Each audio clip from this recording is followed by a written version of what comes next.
put it on record. Okay, we'll start again. Right, so good evening, everyone.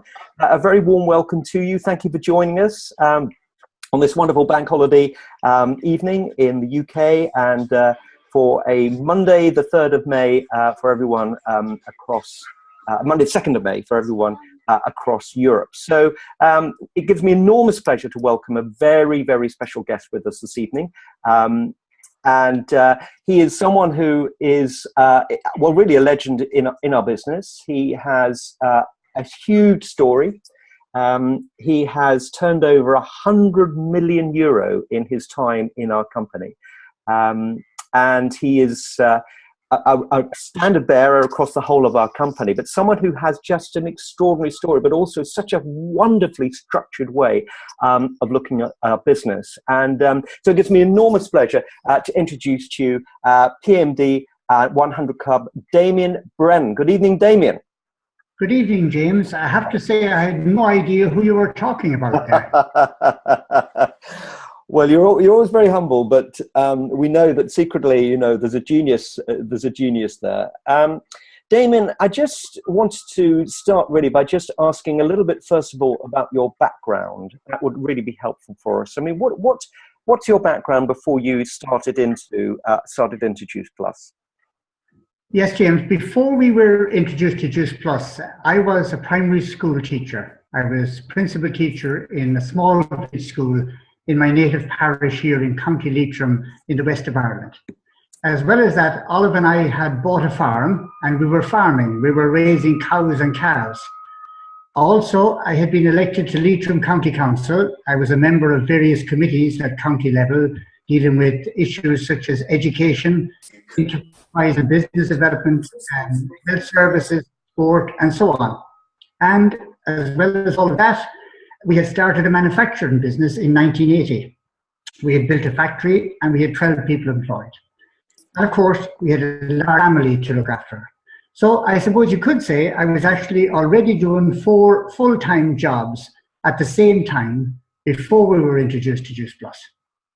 Okay, so tell us a little bit. I mean, as a very, very busy person, you know, you would imagine that you just couldn't possibly be looking for anything else to do because you were just so up to your eyes with the family and also with the business. But something obviously caught your eye about Juice Plus, and what was that?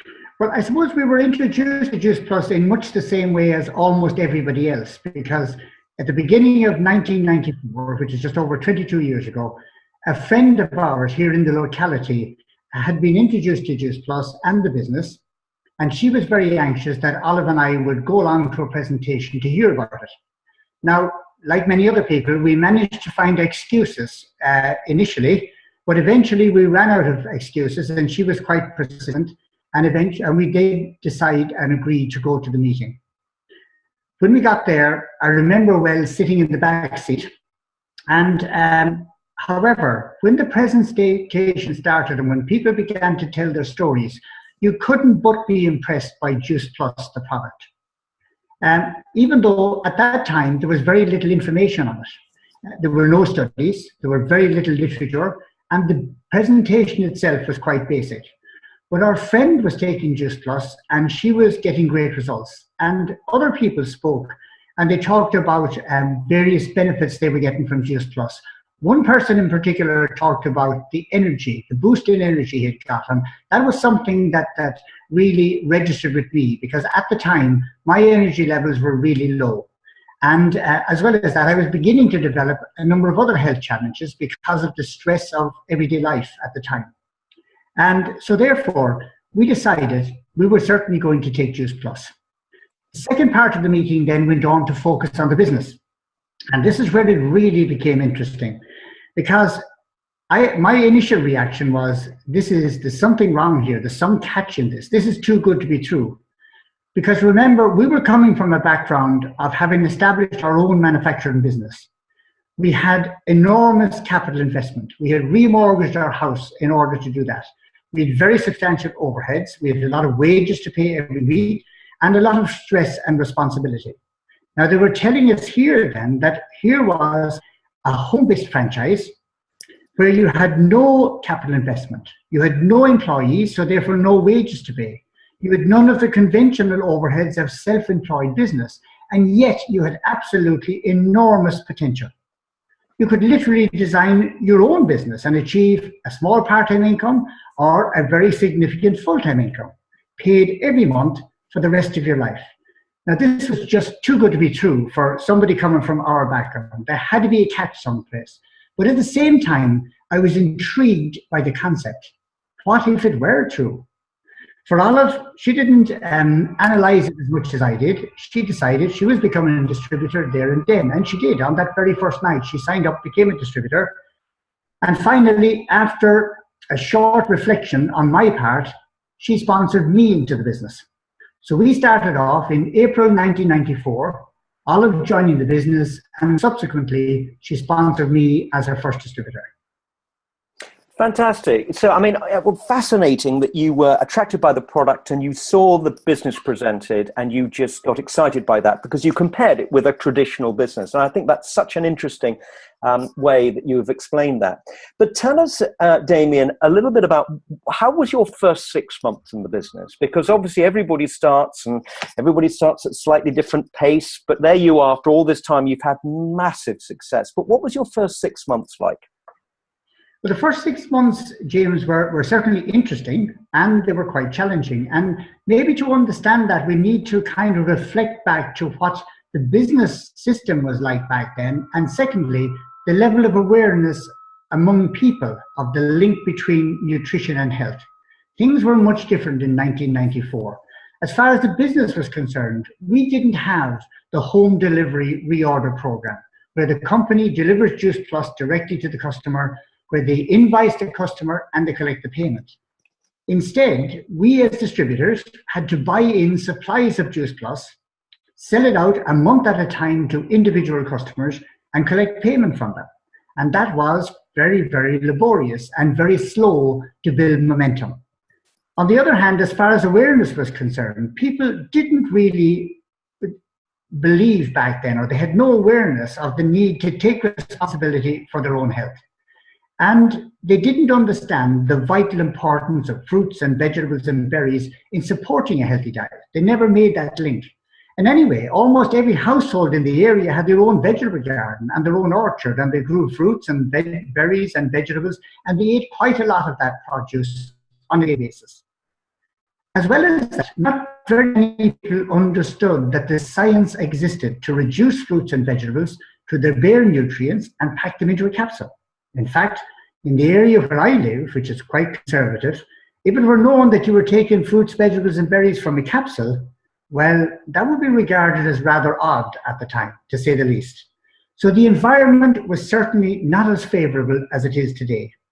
And as a result, our first 6 months were very challenging, but it was a great learning experience. And in spite of the disadvantages, our business grew steadily.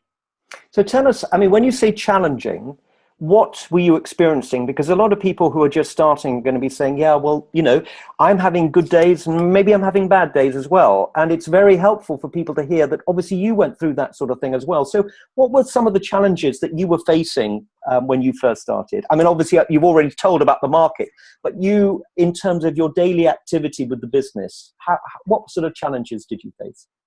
Well, one of the common challenges that people experience is lack of time.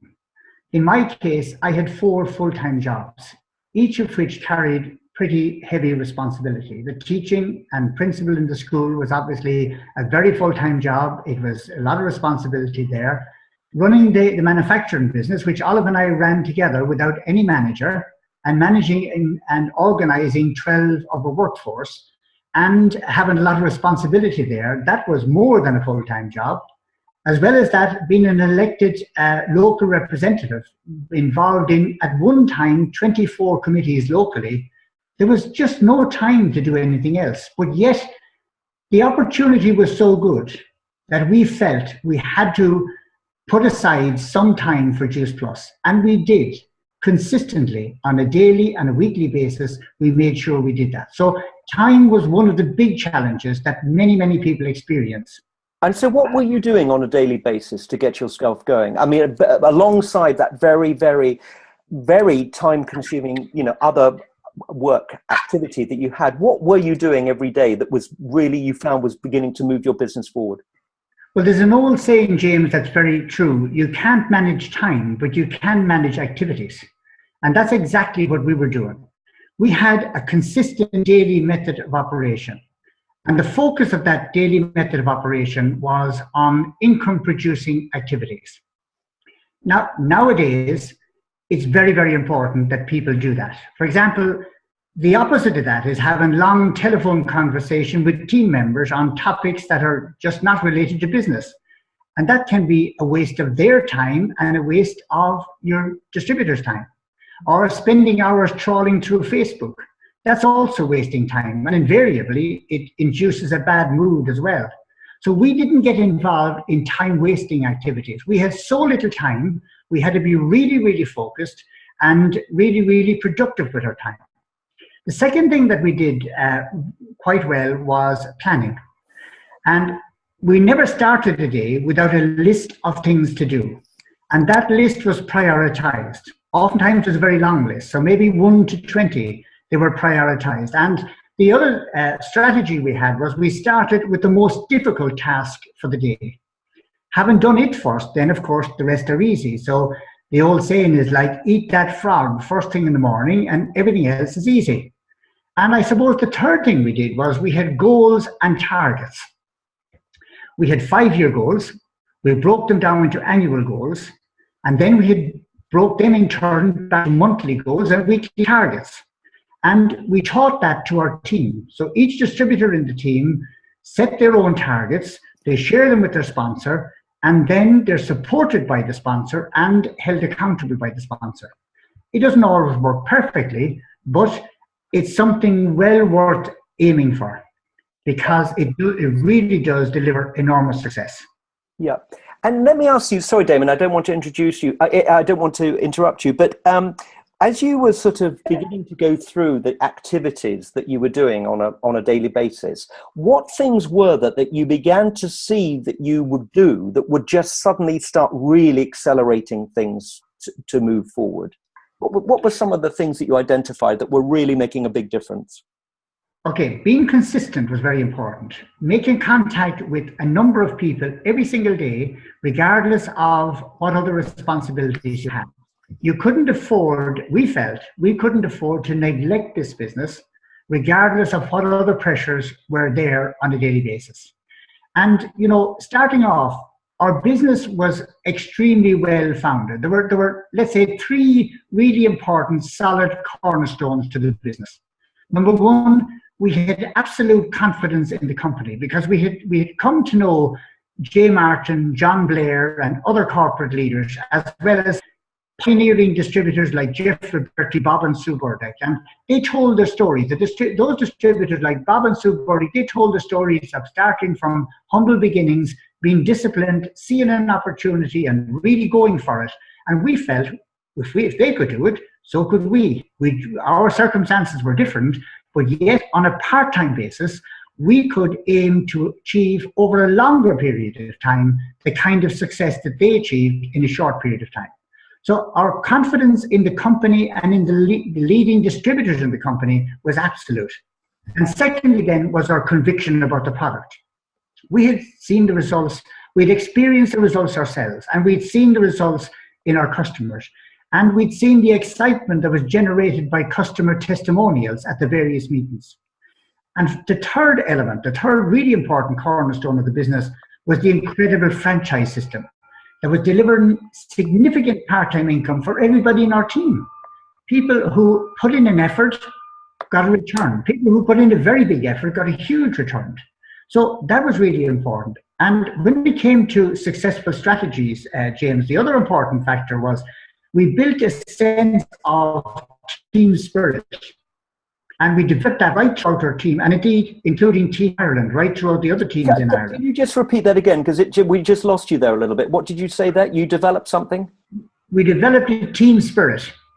We developed a coming together, not just throughout our own team, but together with the other leaders in Ireland. So it became a Team Ireland, team spirit, a movement, being part of something really worthwhile and something very identifiable. And people look forward to coming to the meetings and the events, and they got caught up in the excitement and the energy in the room. But of course, as well as that, when it comes to breakthroughs in the business, we had the good fortune to sponsor some really good people. And we learned very early on that one of the keys to success in the business is to sponsor people who are better than you. So in other words, sponsor up. And all of that underpinned by consistent effort every day, every week, every month, doing small things, but doing it consistently. The consistency, I believe, is really the key to success in this business. Well, that's fascinating, Damian. And I mean, I think your work ethic is second to none. I mean, it's absolutely incredible. But in terms of finding your people, I mean, a lot of people will be amazed when they hear that really everything that you were doing, as myself, everything was offline.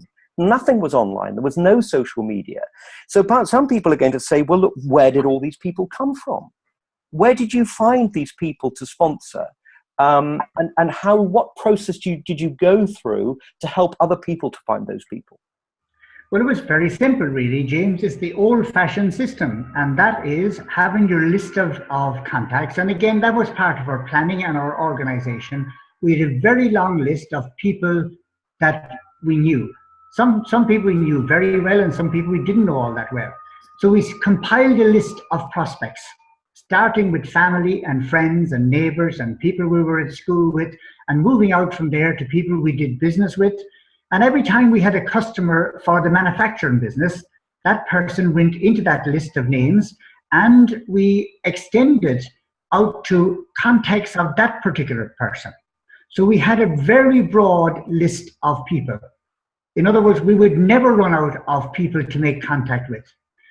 Our approach then was to find a way to mention Juice Plus or the business in the context of whatever exchange we had with those people. So sometimes it might be, at that time I was playing a lot of football and I was coaching football teams, and there was always an opportunity to introduce it there. As well as that, when we were doing business with somebody with a manufacturing business, there was always an opportunity, if you were really looking for it, to bring around the conversation, maybe to energy or maybe to work and rest and relaxation and the stress of everyday life and things like that. And our story was, we used to feel like that. But now, thanks to Just Plus, everything has changed. And that was a great conversation opener.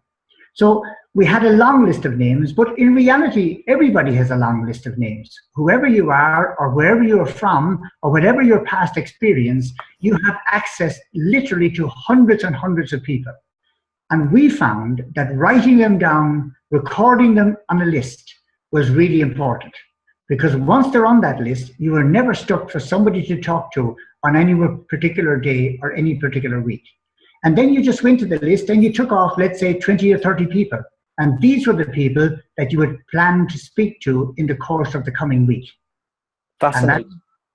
Yeah, fascinating, Damian. I mean, I think this whole business about, the list is so important, as we call it, the warm market, people that we know well. And what has been really, really interesting is we've had these calls and we've had a number of calls with Gen Y people who are very, very heavily involved in Facebook. And what is fascinating is that a number of these people, the very best people that they've sponsored, have been people that have come in as a result of a warm market conversation, someone they've met on holiday or something like that. So obviously the warm market is so important. But the next thing I really want to ask you about, Damian, is that, when the bonuses arrived, I remember having a conversation with you at that time, and I could see there was a fire in your eyes about really going to it with the bonuses. And you had even more success kicked in for you at that time. Can you tell me what happened there with the bonuses, and what was the sort of massive impact of that on your business? It was an incredibly exciting time. March 2013, we will never forget that month and the opportunity that was opened up to us. Because, as I mentioned earlier, the fundamentals in the business were already there. This was already an exceptional business opportunity. But when the bonus program was launched, it really magnified everything. It transformed the business opportunity, because there was now the opportunity to build a really serious business in a relatively short period of time, earning over €100,000 in bonuses and establishing a solid monthly income at a level unforeseen heretofore. And of course, this coincided as well with the focus on the Gen Y group and the use of social media as a means of making contact with prospective customers and distributors on an unprecedented scale. So all of these things came together at just about the same time. So there were two things involved. First of all, the bonus program, and how did we approach that? As soon as it was announced, you will remember, because I know we talked together about this immediately after the announcement, we got to work with some of the leaders developing a fast-track business plan, which would take a new distributor from SDD right up to PMD in just 2 years. During the course of that progress, they would collect over 100,000 in bonuses, and they develop a solid recurring income of about €10,000 per month, or £8,000 per month. Now, you didn't have to complete the program in 2 years. You could take 5 years to do it. You could take 8 years, you could take 10 years, and still you could make all of your bonuses along the way. So this was a truly incredible opportunity. So what we did was we got that down on paper, and 3 years later, we still work off exactly the same plan that we developed back in March 2013. So having got it on paper, the next step was to sell the plan to our team, show them what they could achieve based on their current positions, and generate excitement about the prospect and get them involved in promoting it right down to everybody in their own team. Then all of us, as a group together, enthusiastically promoted this new business opportunity to prospects everywhere. And recruitment absolutely soared. Within a period of about 12 months, our business tripled. We'd never seen such a development before. We'd never seen such expansion business before. It was no longer just a part-time opportunity, but it provided an opportunity for those who wanted a change of career, for example. An opportunity to secure the financial future of themselves and their families. And yet it was accessible to everybody and extremely flexible. It could be made to suit the lifestyle and the commitment of each individual, regardless of their background and their current commitments. This system just had everything. And we did everything possible to exploit it and to use it to the fullest. Fantastic. I mean, obviously you're always very, very structured, Jamie, and I know that you always like to follow a plan. I mean, let's say that someone is on the call tonight and they're very, very new, and they're saying, okay, Damian, if I was to, if you were going to tell me what to do to get to senior director, distributor and sales coordinator, what would you be telling someone to do that, to achieve that? Well, the very first step with a new distributor coming into the business, it's really important that we show them the vision of what they could achieve. Because they're approaching a business opportunity, they really don't see the big picture. We've got to paint that picture for them. We've got to outline that to them. And in order to do that, we need to get to know that new prospect a little bit first. So our initial contact always starts with a general conversation. In the course of that conversation, then, we're getting to know the prospect. We're getting to know their background. We're getting to know their interests. And we're finding out from them why they would need Juice Plus in their lives and why they would need a business opportunity in their lives. Having found out that, then, we outline the vision of what they could achieve. We always, in the very beginning, what we found is that people lack confidence more than anything else. So we make it clear to them that we believe in them, that we know that they can do this, and we show them that they can do it. We have them set out then for themselves a 5-year vision of what they will achieve in the business. And more importantly, we get them to outline what difference that will make to themselves personally and to their families. So let's say they have a 5-year vision to develop a business that's returning them €5,000 per month. We tease out with them then what difference that will make to them personally and to their families. And that's a really, really powerful motivation tool. Having done all of that, then we agree targets for the first 4 months. And then we focus on month 1. This is the most important month. And we break down the target for month 1 into weekly targets. Then we put in place a plan of action to achieve those weekly targets. And A really important aspect of the business is accountability. It's absolutely essential so as to keep them on track and to provide a sense of achievement for them as well. And of course, that sense of achievement brings the confidence. It builds their confidence. We generate excitement with them by having them involved with the team through meetings and events and calls and through social media, of course. And in the early stages, we again build up their confidence. We're very much aware of the fact that this is what's lacking, and we stay very close to them, supporting them, encouraging them, helping them to achieve SDD, and then go on to achieve sales coordinator and to get worthwhile checks in the early stages. When people achieve these positions and get those checks, they then see positive, tangible proof that the business works and that they themselves can do it.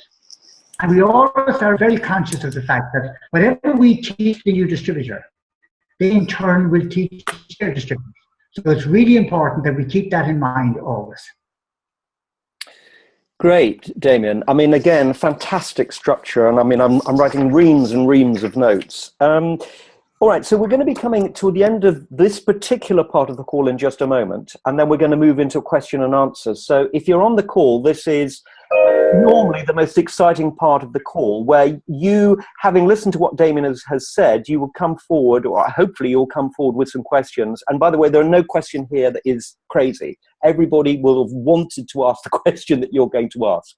So, really, we have a guru here that we can ask anything of now. And if you put it on the chat below, just in the chat box at the bottom, then I will do my best to go through them and ask the questions of Damian and get some answers for you.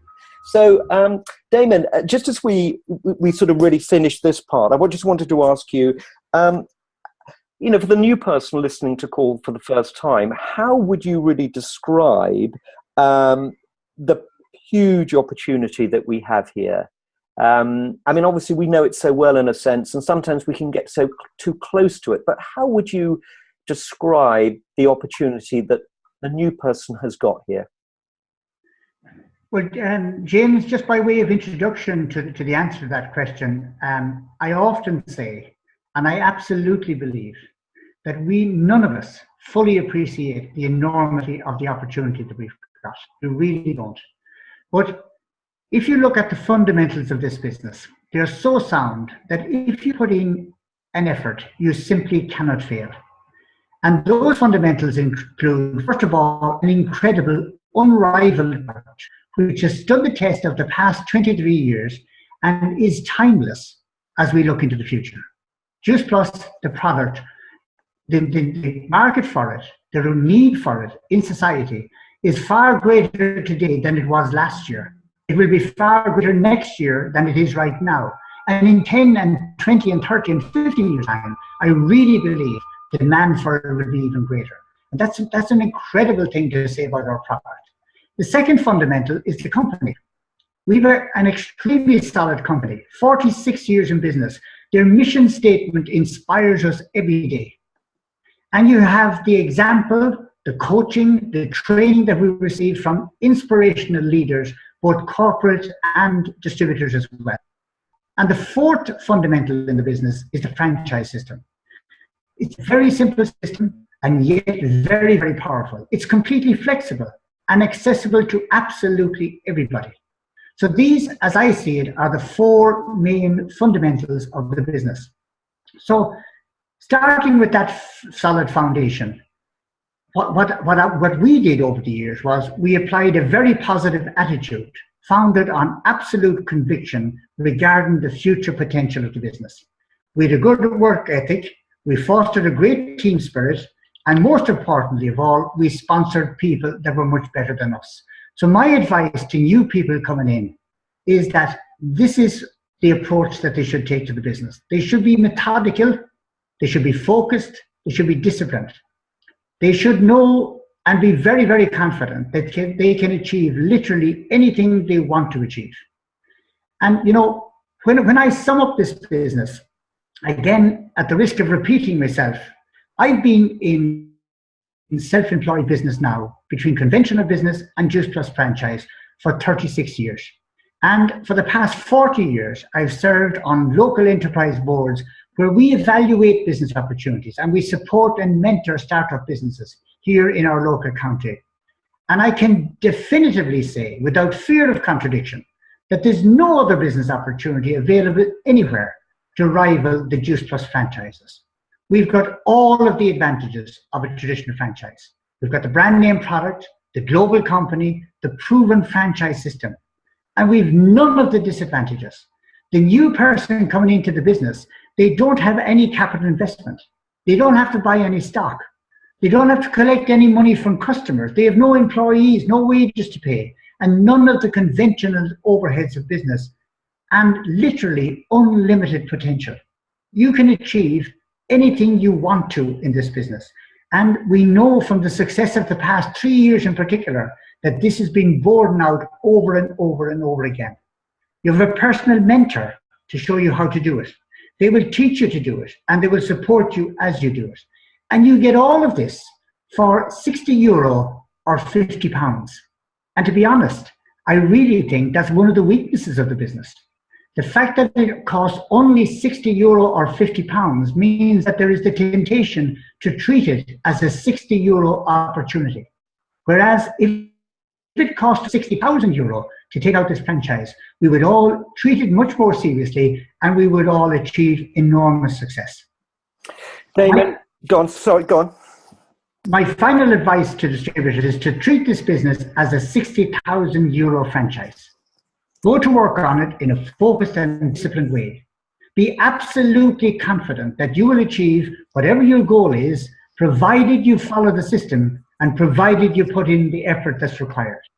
Keep it simple and you will achieve whatever you desire. Oftentimes people say to me, well, how did you handle the Gen Y and the social media? Because it's pretty obvious I'm not Gen Y, and it's pretty obvious to many people that I know absolutely nothing about social media. I have no ability or no inclination in that area. But what I did was, and what anybody in my circumstance can do, is I sponsored people who were extremely good on Facebook and were excellent at communicating using social media. And I also sponsored people who are part of Gen Y, and they in turn sponsor their friends. So you can build a business with a huge Gen Y wing or department without being from that generation. You simply sponsor people and let them do it for themselves. You have to be there to coach and to encourage them. Fantastic, Damian. I mean, that's absolutely amazing. And, you know, you are just such a shining example of what has been achieved in our business, not just offline, but online, but so brilliantly by sponsoring people who are highly active on Facebook. And I think the thing that shines through to me more than anything about everything you've said is that you've approached this as a very, very strong business opportunity with a business mindset. And I think that shines through more than anything. In no way has this been a half-hearted approach by you. It's been a very, very focused and structured approach. And I think that's really won the day for you. So look, let's just ask some questions now of you. Damian, a couple of ones here. Louise, from Louise Marie Harris. 3 tips for sponsoring as quickly as you can, Damian. What would you say to someone who's saying, look, I really want to be able to sponsor more effectively. What do I need to do? Just quick points. To me, the most important factor, James, is your attitude. So when you're approaching somebody to sponsor them, you have to be absolutely confident. And you build up your confidence through personal development. Jim Rohn, for example, is a great guru in that regard. You also build it up by getting to understand and fully appreciate the opportunity that you're offering to somebody.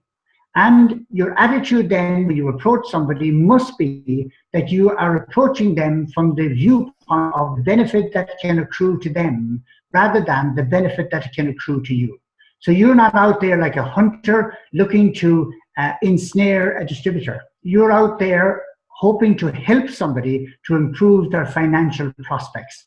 And that's the only, when you approach it from that point of view, you will always succeed. You cannot possibly fail, because the decision at the end of the day is down to the prospect. You just offer the opportunity from the best possible viewpoint. The second tip I would offer them is that you must have a list of people to approach. If you've got a list of 1,000 people, then when you approach somebody, you're going to approach them from the very best state of mind. You're not going to be worried about getting that person into the business. You're going to be very confident that if that person doesn't agree to join the business, then that's the way it's meant to be. In Ireland, for example, we have 5 million people on this island. If I approach somebody and they don't join the business, well, there's 4,999,999 left. So I'm absolutely confident there's lots of people out there to join the business. Be methodic, do it regularly. So if I approach one person a week, the chances of success are small. If I approach 20 people a week, the chances of success are 20 times greater. It's a question of numbers. So to summarize, you've got to have the right attitude. You've got to be out for the good of that person rather than trying to sponsor them into your team for your benefit. Secondly, you've got to have an extensive list of people, gives you confidence. And the third point is then that when you approach them, be totally relaxed about it, and you will always succeed. Thank you, Damon. That's brilliant. So let's just move on now. Okay, so very quickly, we've got quite a few questions now to cover in just about six minutes now. How do you deal with people who are saying no, but you know that they really could do with the opportunity? Is it just a matter of being patient? Very quickly, Francis de la Cour, what would you say to that? It is, of course. In this business, we are farmers, so we sow the seeds. That's all we can do. Once you introduce the information about Juice Plus and you tell your own story, which is the most powerful aspect of it, after that, the decision has to rest with the prospect. So you present it as best you can, and you don't do it to the extent that you become a nuisance, but occasionally you come back to visit that topic again with them. Over a period of time, very, very likely that person who needs Juice Plus will come around to ordering Juice Plus. It took me 18 years to get one particular friend of mine on Juice Plus.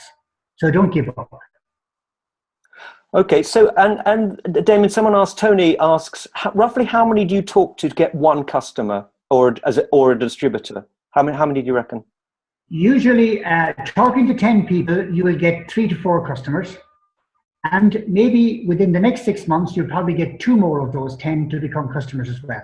In relation to distributors, talking to 10 people, you will very regularly get 1 to 2 of those people to become distributors.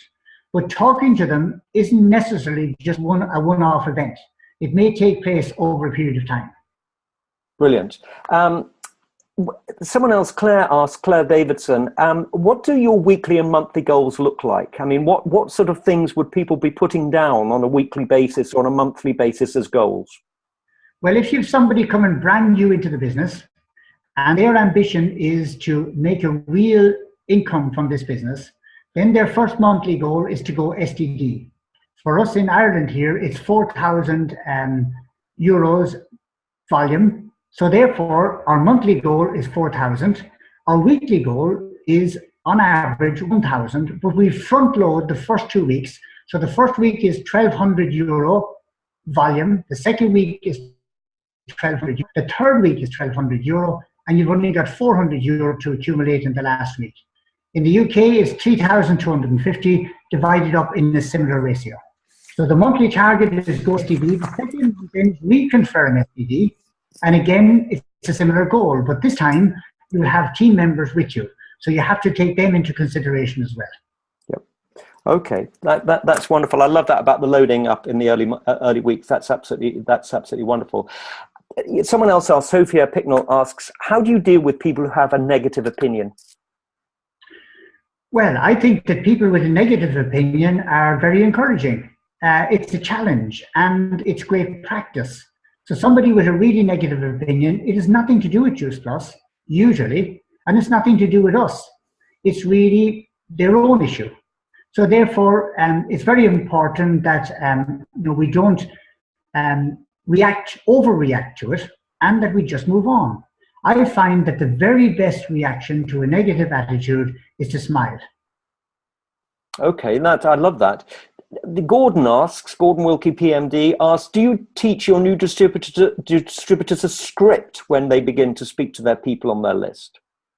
No, we don't actually teach them a script, but what we do is we rehearse with them their own story. So we have people write out their Juice Plus story and rewrite it until they have refined it to the extent that they can relate it in about 30 seconds. And that's a really, really interesting exercise because, you know, once they've done that, they're always ready to relate that story and to do it in a coherent way that has the greatest impact. Yeah. So Mira Soda asks, I get a lot of interest, and then people sometimes shy away due to price, and perhaps length of the order or the time they've got to order for. What do you say about that, Damian? If someone is saying, "Oh, it's too expensive." Well, when we come to that, we kind of head off that objection before it happens by saying that, and it's so affordable. The price is actually the best part. It only costs €2.40 a day for the benefits of 30 fruits, vegetables, and berries. For some families who have a limited budget, they can have fruits and vegetables for just €1.50 a day. Now, what would you get for €1.50? In extreme circumstances, where people really are negative in relation to the price, well, berries only cost €26 per month. We're very seldom apt to come back to that level, but if necessary, we get people started on berries and upgrade them as time goes on. But price oftentimes is in our own heads. So our attitude to price is really important. Once we really internalize the idea that price is not an issue, that $2.40 a day is a pittance for the value you're getting. So this is not a question of affordability. This is a question of priority. It's a question of value.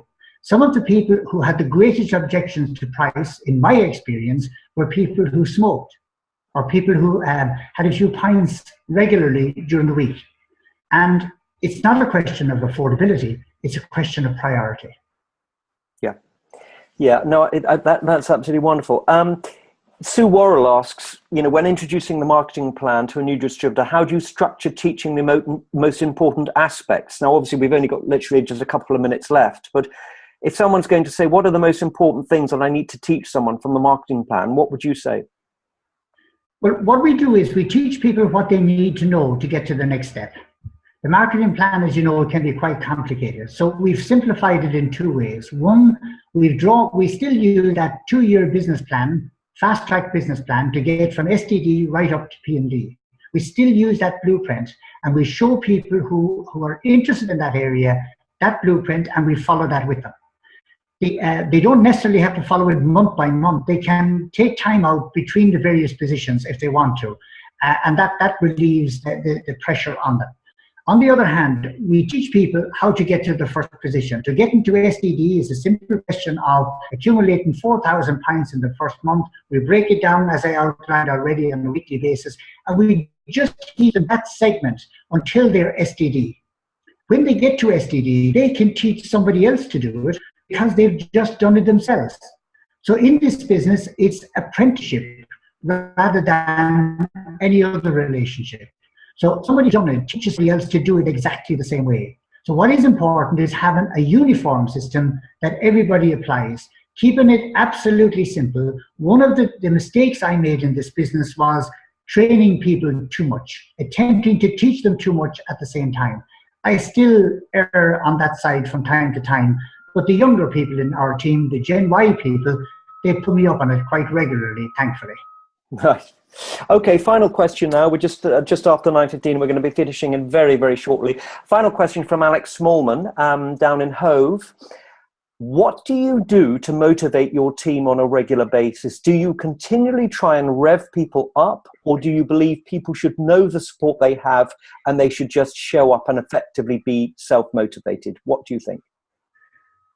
Well, I often say about this business, James, is that it's wonderfully frustrating. And the reason for that is because we deal with so many different kinds of people. And one rule does not apply to everybody. So you've got to know your people, you've got to know your individuals, and you've got to treat them in a way that's going to be effective for each individual. That can be time consuming, of course, but it's well worth the effort. When you go and talk to somebody, if they're not making progress at the minute and they're not showing up at the meeting, there is a reason. There is always a reason for that. And the only way you're going to find out that reason is go and sit down and talk to them. Nowadays, you can actually do it through Zoom call.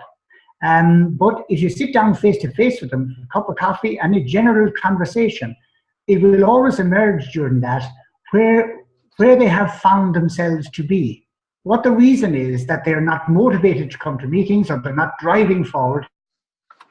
Maybe they've lost confidence. In many instances it is. And you gradually build up that confidence. Over the years, we've had many people who just stopped doing the business. And that conversation has brought them back into it. And usually introduce the idea that if they start by getting a month, and then next month getting 2 customers, the following month maybe getting 3 customers, and gradually building up momentum and regaining their confidence, sometimes these people have gone ahead to tremendous success. So it's important to deal with people as individuals. It's time consuming, but that's our business. That's the nature of our business.